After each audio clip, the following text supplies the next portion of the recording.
Bismillahirrahmanirrahim. Assalamu alaikum.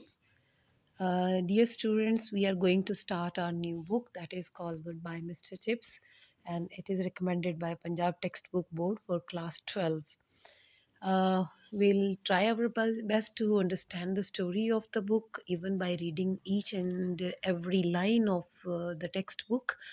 But first of all, we'll try our best just to understand the outline story by the help of the pictures that have been displayed in our book.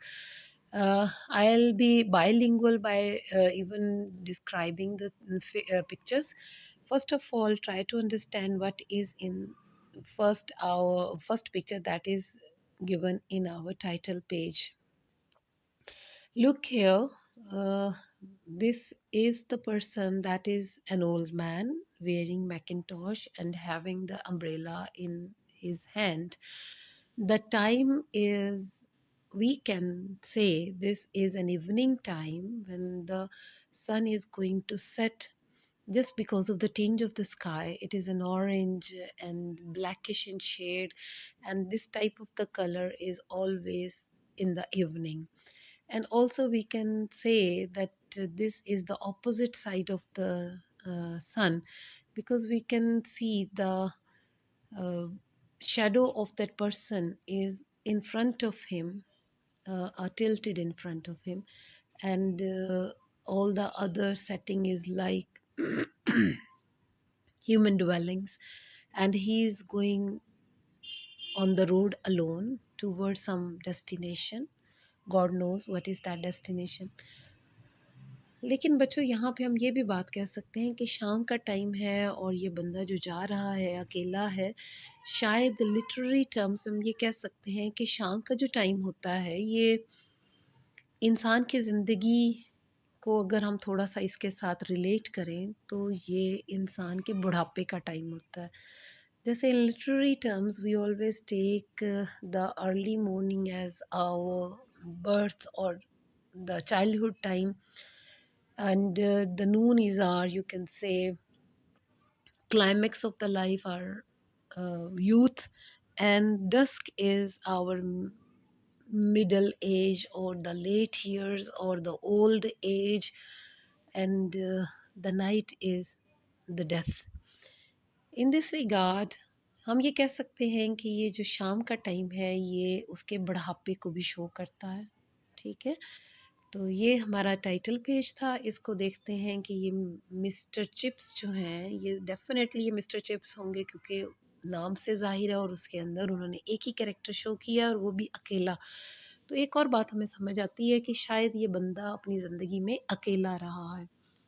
ठीक है, and keep it in mind that the writer of goodbye Mr Chips is James Hilton. Clear? And next picture is the picture of the school in which he was serving. Dear students, ये school जो है ये Brookfield grammar school कहलाता है, लेकिन चूँकि mister chips 1848 में उनकी पैदाइश हुई थी और 1870 में उन्होंने ब्रुकफील्ड ग्रामर स्कूल जो है वो ज्वाइन किया था। राउंड अबाउट 22 ईयर्स ओल्ड थे वो, और उसके बाद फिर जब ये स्कूल उन्होंने ज्वाइन किया तो यहाँ पे वेदर बाय हेडमास्टर हुआ करते थे। He took his interview for the first time and he instructed him to remain disciplined and strict with the students. तो ये वो पहला और गोल्डन लेसन था जो कि वेदर बाई ने उनको दिया था, और ये उनको सारी उम्र याद रहा था, और वेदर बाई की वो बहुत रिस्पेक्ट करते थे। वेदर बाई ने इनसे इंटरव्यू 1870 के समर में लिया था, शुरू में जब समर ब्रेक शुरू हुई, लेकिन अनफॉर्चुनेटली इनका स्कूल ज्वाइन करने से थोड़ा सा पहले समर ब्रेक के अंदर ही वेदर बाई की डेथ हो जाती है। तो ये ब्रुकफील्ड ग्रामर स्कूल जो है ये हमें दिखाया गया है कि ये इस स्कूल में ही इन्होंने 1870 में अपनी जॉब एक किस्म से स्टार्ट ली थी। लेकिन स्टार्ट हम इसलिए नहीं कह सकते कि इन्होंने इससे 1 साल पहले मेलबरी स्कूल में 1 ईयर जो है वो सर्व किया था, चूँकि उनको वो स्कूल पसंद नहीं था, वो तरक्की करना चाह रहे थे, इसलिए ही decided to join this school. ठीक है, ये है ब्रुकफील्ड ग्रामर स्कूल। नेक्स्ट में हमारे पास ये एक तस्वीर है जिसमें उन्होंने दिखाया कि ब्रुकफील्ड ग्रामर स्कूल में पढ़ाते-पढ़ाते when he was of 48 years old, and it was a spring of 19 rather 1896. ये अपने दोस्त के साथ स्प्रिंग ब्रेक के लिए जो है वो लेक डिस्ट्रिक्ट गए। वहाँ पे एक छोटा सा इलाका है लंदन के करीब, और वहाँ पे ग्रेट गेबल नामी एक बहुत खूबसूरत पहाड़ है। लोग जो हैं वो लेक डिस्ट्रिक्ट को जब जाते हैं तो इस इलाके में भी जाते हैं। इन्होंने वहाँ पे एक रेस्ट हाउस में अपने फ्रेंड के साथ कमरा लिया था, और उनका वो कलीग भी था वो फ्रेंड राउडन। और अनफॉर्चुनेटली थोड़े दिनों ही के बाद राउडन को घर का कोई काम जो था वो उसको मतलब उसके लिए उसे जाना पड़ा। ये अकेले रह गए। One day he was enjoying the weather when he saw a girl standing on Great Gable while waving her hands. तो उन्होंने ये सोचा कि इस लड़की को ज़रूर मदद की ज़रूरत है, जिसकी वजह से she is just waving the hands. इसी ख्याल की वजह से ही ट्राई टू हेल्प हर, और जैसे ही वो थोड़ा सा ऊपर को उठने लगे, जाने लगे उस पहाड़ी पर, तो इनके पाँव में मोच आ गई। हिज फुट गेट ट्विस्टेड, और उसके बाद फिर ये बजाय इसके कि रेस्क्यूअर बनते, इनको रेस्क्यू करना पड़ा इस नौजवान लड़की की तरफ से। वो लड़की भागी भागी नीचे आई, और इनको उस लड़की ने देखा कि उनके पाँव में मोच आई है। वो समझ गई कि मेरी बज़ाहिर मेरी मदद करना चाह रहे थे लेकिन गिर गए हैं, जबकि she was not asking for help, rather she was waving her hand to her friend. लेकिन मिस्टर चिप्स को इस बात का पता नहीं था, तो वो उन्होंने ये अंडरस्टैंडिंग ली कि ये लड़की हेल्प के लिए पुकार रही है। एनीवेज़ वो लड़की जो है बजाय इसके कि उसकी हेल्प की जाती, वो अब बाकायदा मिस्टर चिप्स की हेल्प कर रही थी। She was called Catherine Bridges, and she was 25 years old. She was governess out of job at that time. चूँकि गवर्नेंस थी, उसको मरहम पट्टी का भी पता था, तो उसने क्या किया, मिस्टर चिप्स की जो है वो लुक आफ्टर करना शुरू कर दिया। और मिस्टर चिप्स को अपने जिस होटल में उसका स्टे था उससे वो मिस्टर चिप्स के कमरे में आया करती थी और उनकी देखभाल किया करती थी, मरहम पट्टी वगैरह करती थी।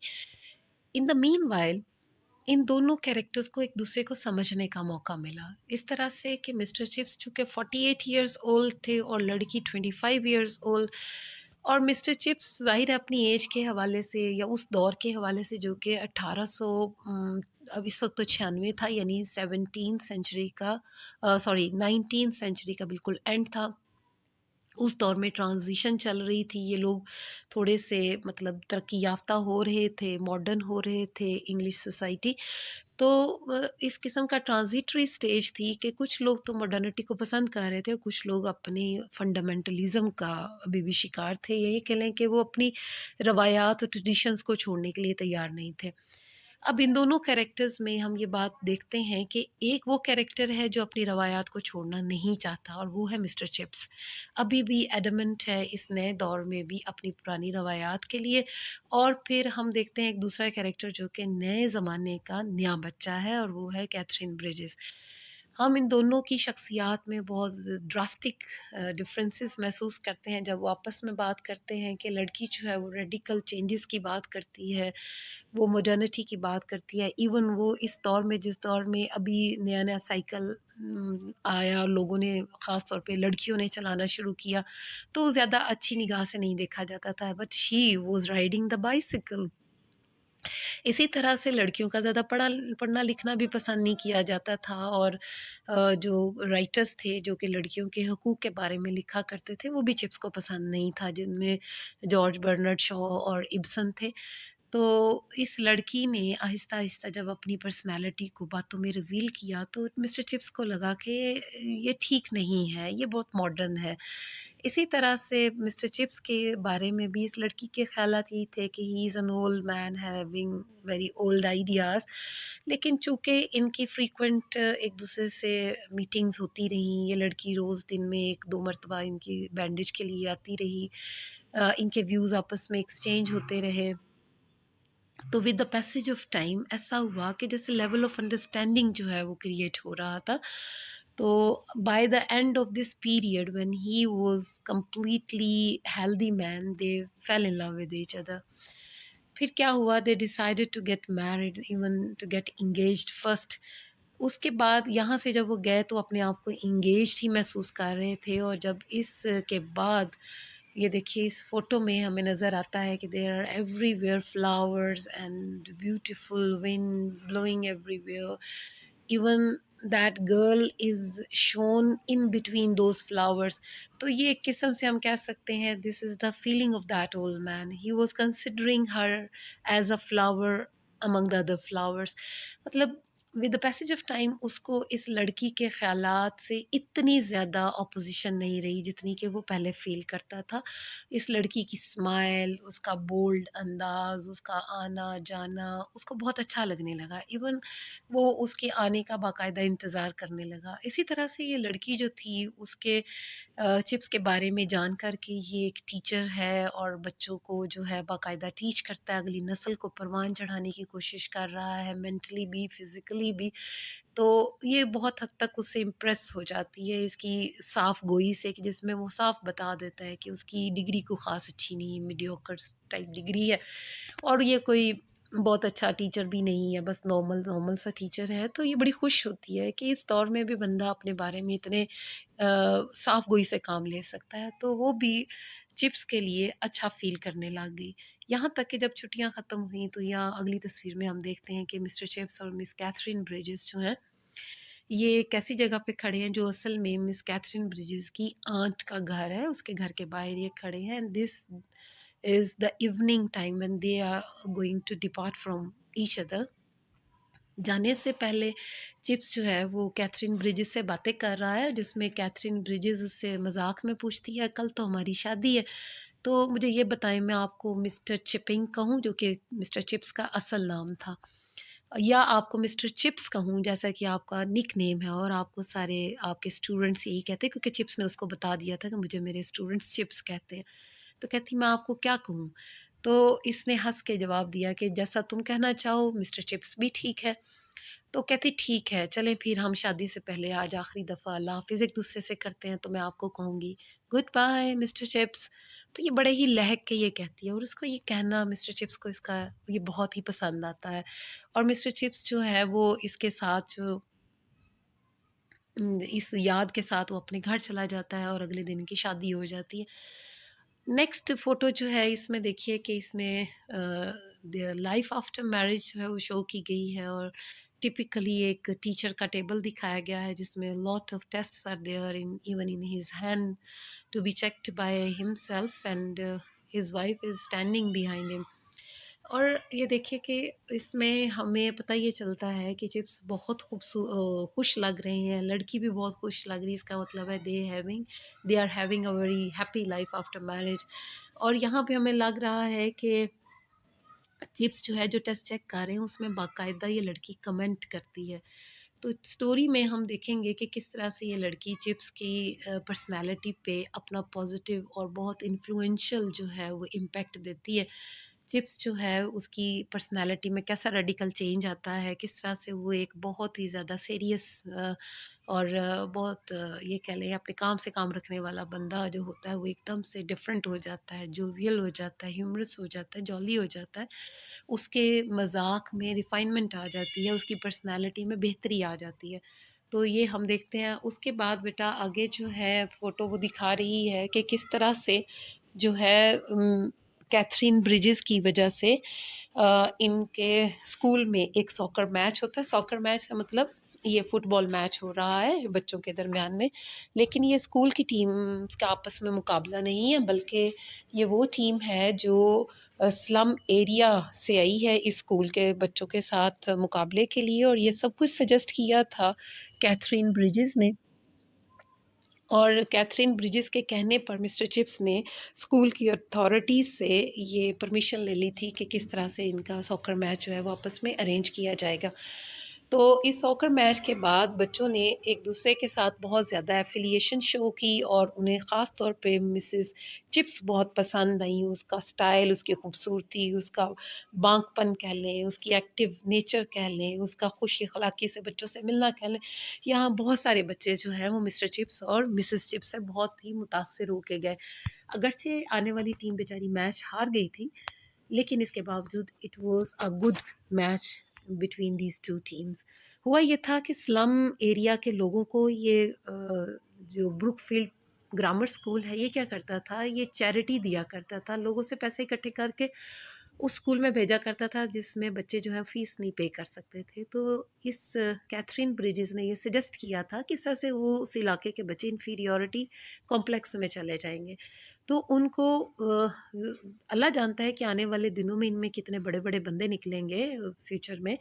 तो इनको कॉन्फिडेंस देने के लिए ज़रूरी है कि इनको इस इलाके के बच्चों के साथ मिलवाया जाए और इनका भी एक्सपोज़र इनको भी दिया जाए। जब ये बच्चे आए, मैच खेला, तो इनको स्कूल की सैर कराई गई, हाई टी दी गई, बच्चे बहुत खुश होके अपने घरों में वापस गए। अगली जो तस्वीर है बेटे, इसमें हम देखते हैं कि मिस्टर चिप्स खड़े हैं रोस्ट्रम पे और बच्चे जो हैं वो क्लास ले रहे हैं। ये बताता है कि इससे पहले असल में ये हुआ कि चिप्स की बेगम की डेथ हो गई थी इन हर चाइल्ड बर्थ, और बहुत ही परेशानी का टाइम था। ज़ाहिर है इतने अरसे बाद शादी हुई और फिर 1 साल के बाद ही बेगम की चाइल्ड बर्थ में डेथ हो गई। तो इसने उसकी पर्सनैलिटी को बहुत परेशान तो कर दिया, लेकिन as a teacher he remained the same person. उसी तरह से मोहब्बत से बच्चों की क्लासेस लेता, उसी तरह से उनके साथ हँसी मज़ाक करता, उसी तरह से बच्चों को समझाता जैसे पहले होता। बल्कि ये कहना चाहिए शादी से पहले का जो मिस्टर चिप्स था, कैथरीन ब्रिजेस की डेथ के बाद वैसा हरगिज़ नहीं था। बल्कि जब कभी उसकी कैथरीन ब्रिजेस की डेथ के बाद उसको कोई ऐसा-वैसा मौका फ़ील होता कि जिसमें वो एडजस्ट नहीं कर पा रहा होता, तो वो सोचता अगर कैथरीन ब्रिजेस होती तो वो मुझे क्या मशवरा देती, फिर उसके अकॉर्डिंग वो काम करता। ये बेटा आगे जो तस्वीर है इसमें हम देखते हैं कि ये ग्रामर स्कूल की वो तस्वीर दिखा रहे हैं जिसमें बहुत सुनसान है। ये बेटे लर्किंग इम्पैक्ट्स हैं ऑफ फर्स्ट वर्ल्ड वॉर, जिसमें लोग जो हैं वो शायद अब फर्स्ट वर्ल्ड वॉर के इंतज़ार में, क्योंकि हालात कुछ इस तरफ को जा रहे थे। और उससे अगली तस्वीर में बेटे ये फर्स्ट वर्ल्ड वॉर दिखाई गई है जो कि 1914 से 1918 के दरमियान थी। और इसमें देखें कैंपिंग हुई है, मिज़ाइल्स आ जा रहे हैं और बहुत ही ज़्यादा हालात जो हैं वो ख़राब हैं। और उससे अगली तस्वीर में दिखा रहे हैं कि सर चिप्स जो है वो अपनी रिटायरमेंट के बाद लाइफ जो है वो मिसेस विकेट के घर में गुजारता है। और आखिर में एक लिन फोर्ड बच्चा है जो कि मिस्टर चिप्स से मिलने के लिए आया है और वो उसको जाते हुए गुड बाय कहता है, बिल्कुल उसी अंदाज में जिस अंदाज में जो है इसकी बेगम ने शादी से 1 रात पहले उसको गुड बाय बोला था। तो अब मिस्टर चिप्स को वो सारी बात अपनी बेगम की वो याद आती है, तो अपने पुराने सारे उसको किस्से भी याद आते हैं स्कूल की, उसको मेमोरीज़ उसके सामने रिफ़्रेश हो जाती हैं। और उसके बाद फिर चूँकि ये बहुत सर्दी के देखें पीछे उन्होंने दिन दिखाए हैं, दरख्तों के ऊपर पत्ते भी उड़ गए हैं, यानी कि बहुत ही सर्द किस्म का मौसम था। और चिप्स की एज कोई तकरीबन 84-85 के करीब थी, तो उसको ठंड जो है वो सूट नहीं करी जब वो बच्चे को बाहर छोड़ने आया। तो उसको ठंड लग गई, जब वो अंदर वापस अपने रूम में जाता है, यादों में खो जाता है, तो उसका जो कि पहले ब्रोंकाइटिस का वो पेशेंट था, जैसा कि इसके फैमिली डॉक्टर ने बताया था, तो वो अटैक उसके ऊपर दोबारा हो जाता है और वो रात ही में कहीं एक्सपायर हो जाता है। तो नए हेडमास्टर ने फिर अगले दिन बच्चों को स्कूल में ये बताया कि अब मिस्टर चिप्स हमारे दरमियान में मौजूद नहीं है। ये है बेटा इसकी स्टोरी, जिसको हम इंशाल्लाह डिटेल में बाद में पढ़ेंगे। होपफुली आपको सब समझ आ गया होगा। अल्लाह हाफ़िज़।